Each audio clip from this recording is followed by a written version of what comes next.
Hey everybody, it's Lynn from A Bit of Birdsong. I wanted to show you some beautiful papers that I made yesterday. I'm so happy with the way they turned out. You know that I love grunge, I love the crinkly feel and just things that look and feel really old. And I find myself a lot of the time drawn to just paper. I mean, embellishments are fun, pockets and tuck spots and all of that, but I do love to write, and there is nothing more exciting than just pages on which you can write. Anyway, yesterday I went out into the front garden. I'm lucky enough to have some beautiful old-fashioned purple irises. Now, that's one of the plants that I had in my old garden, and you don't see those all the time, not these beautiful, beautiful dark old-fashioned ones, and they used to be around old home places a lot. A neighbor brought me a bag of iris bulbs about 3 years ago, so I just put them in the ground all around the yard, and now here they are.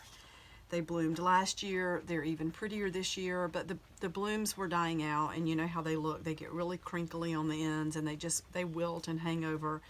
But you know, we've had all of this rain, a lot of rain, and it had let up for just a little bit yesterday. Like, look at this. I love this so much. So I walked out into the front, and I noticed that some of the leaves had black spots. I mean, it looked this black. And they were drops of liquid. So I walked closer, and I said, it's the dye from the iris blooms, where they had just shriveled up and they were saturated with the rainwater. So I went ahead and took my shears out and cut all of the stems, which, you know, you can do that, and it's time to do that anyway. So I put them in a large Ziploc bag that I had taken from my craft area, went inside with these, and started just laying them down on paper and pressing them. You should have seen my hands. They were really, really stained. It doesn't take long for this to come out though. But the thing is, we're not going to be washing paper. You know, this is simple. I don't want to make a dye that I would dye yarn with or fabric with, something that would go in the washing machine. I just wanted some grungy distressing for some paper that's going to go into some journals. So I laid these long stems down on the paper and started pressing the ink out. And then I decided to fill up my little spray bottle with a mix of alcohol ink and water and spray around the stems while they were still on the paper. And I just started laying the pages, you know, on top of each other to get, you know, to soak up all of the distressing. And that way I was only having to spray one page. But you can see where the stems were. It left this beautiful white outline.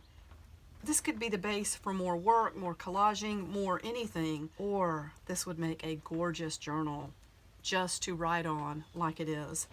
I'm going to be scanning some of these to go into my shop. These would be beautiful printed out to make journal pages. I love this. All of these are just so, so beautiful. And I did want to share that. This is a simple eco-dyeing process.